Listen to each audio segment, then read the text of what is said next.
MLA Madhavaram Krishnarao house arrest అయ్యారు. ఇవాళ KPHP housing స్థలాల వేలంపాట నేపథ్యంలో పోలీసులు ఆయన్ను హౌస్ అరెస్ట్ చేశారు. ఈ క్రమంలో పోలీసుల తీరుపై మాధవరం ఫైర్ అయ్యారు. వేలంపాట పేరుతో ప్రజలను సర్కార్ మోసం చేస్తుందని మండిపడ్డారు.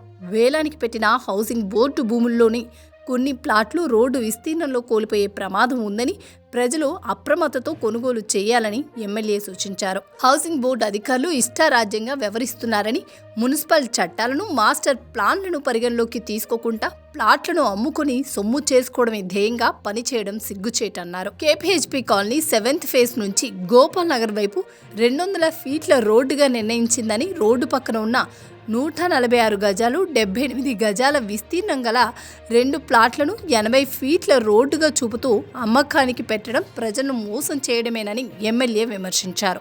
ఆ 2 ప్లాట్లు కొనుగోలు చేసిన వారు కొద్ది రోజుల్లోనే ఆ ప్లాట్లను రోడ్డు విస్తీర్ణంలో కోల్పోయే ప్రమాదం ఉందన్నారు. అధికారులు మాత్రం రోడ్డులో ప్లాట్లు పోతే జీహెచ్ఎంసీ నుంచి నష్టపరిహారం కింద TDR ఇస్తారని చెబుతూ ప్రజలను మభ్యపెడుతున్నారని ఫైర్ అయ్యారు.